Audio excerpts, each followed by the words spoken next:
নমস্কার, হরে কৃষ্ণ, রাধে রাধে। সকল ভক্তগণকে আমার কৃষ্ণ মহিমা শ্রী শ্রী রাধা মদন গোপাল জিও চ্যানেলে স্বাগত জানাই। আমার গুরুদেব প্রভুপাদ স্বরূপ গোস্বামীর রাতুল চরণে ভক্তিপূর্ণ প্রণাম, মাতা পিতার চরণে প্রণাম, সকল সাধু গুরু বৈষ্ণব ভক্তগণের চরণে প্রণাম জানিয়ে আজকের ভিডিওটি শুরু করছি। আজকে আমরা আস্বাদন করব কামিকা একাদশীর ব্রত মাহাত্ম্য কথা।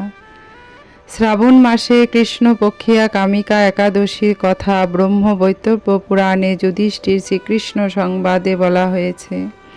যুধিষ্ঠির মহারাজ শ্রীকৃষ্ণকে বললেন, হে গোবিন্দ, হে বাসুদেব, শ্রাবণ মাসে কৃষ্ণপক্ষের একাদশীর নাম এবং মাহাত্ম্য সবিস্তারে আমার কাছে বর্ণনা করুন। তা শুনতে আমি অত্যন্ত কৌতূহলী।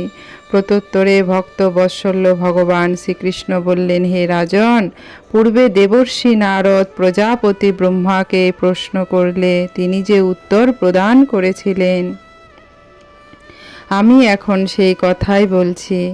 আপনি মনোযোগ সহকারে তা শ্রবণ করুন। এক সময় ব্রহ্মার কাছে ভক্ত শ্রেষ্ঠ নারদ জিজ্ঞাসা করলেন, হে ভগবান, শ্রাবণ মাসে কৃষ্ণপক্ষিয়া একাদশীর নাম কি? এর আরাধ্য দেবতাকে?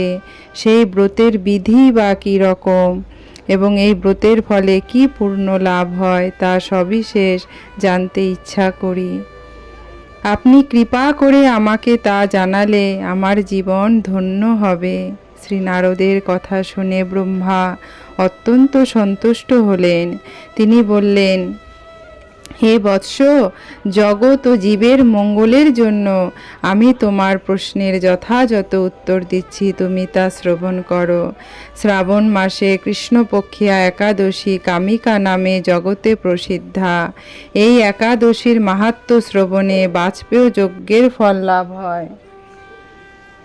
ভগবান শ্রীহরির পূজা অর্চনা অপরিমিত পুণ্যফল প্রদান করে। গঙ্গা, গোদাবরী, কাশী, নৈমিষারণ্য, পুষ্কর ইত্যাদি তীর্থ দর্শনের সমস্ত ফল একমাত্র কৃষ্ণ পূজার মাধ্যমে কোটি গুণ লাভ করা যায়। সাগর ও অরণ্যযুক্ত পৃথিবী দানের ফল, দুগ্ধবতী গাভী দানের ফল অনায়াসে ব্রত পালনে লাভ হয়। যারা পাপ পুণ্য সাগরে নিমগ্ন, এই ব্রতই তাদের উদ্ধারের একমাত্র সহজ উপায়। এই রকম পবিত্র পাপ নাশক শ্রেষ্ঠ ব্রত আর জগতে নেই। শ্রীহরি স্বয়ং এই মাহাত্ম্য কীর্তন করেছেন। রাত্রি জাগরণ করে যারা এই ব্রত পালন করেন তারা কখনোই দুঃখ দুর্দশাগ্রস্ত হন না। এই ব্রত পালনকারী কখনোই নির্মজনী প্রাপ্ত হন না। কেশবপ্রিয়া তুলসী পত্রে যিনি শ্রীহরির পূজা করেন, পদ্ম পাতায় জলের মতো তিনি পাপে নির্লিপ্ত থাকেন। তুলসী পত্র দিয়ে বিষ্ণু পূজা ভগবান যেমন সন্তুষ্ট হন, মণি মুক্তাদি মূল্যবান রত্ন মাধ্যমে তেমন প্রীত হন না। যিনি কেশবকে তুলসী মঞ্জুরি দিয়ে পূজা করেন তার জন্মার্জিত সমস্ত পাপ ক্ষয় হয়ে যায়। এই প্রসঙ্গে ব্রহ্মা বললেন, হে নারদ, যিনি তুলসীকে প্রত্যহ দর্শন করেন তার সকল পাপ রাশি বিদরিত হয়ে যায়। যিনি তাকে স্পর্শ করেন তার পাপ মলিন দেহ পবিত্র হয়। হরি বল। তাকে প্রণাম করলে সমস্ত রোগ দূর হয়।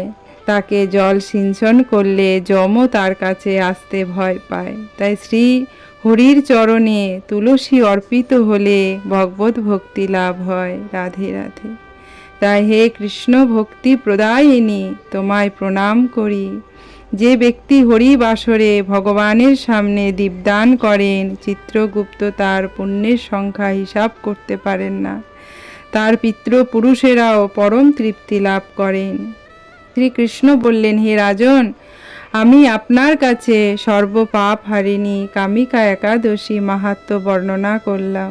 অতএব যিনি ব্রহ্মহত্যা, ভ্রূণ হত্যা, পাপ বিনাশিনী, মহাপুণ্য ফলদায়ী এই ব্রত পালন করেন ও এই মাহাত্ম্য শ্রবণ সহকারে পাঠ অথবা শ্রবণ করেন, তিনি সর্বপাপ থেকে মুক্ত হয়ে বিষ্ণুলোকে গমন করেন।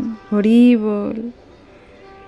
হে গোবিন্দ, আমাদেরও সেই হৃদয়ে মন দিও, যেই মন দিয়ে আমরা তোমার চরণে তুলসী অর্পিত করতে পারি।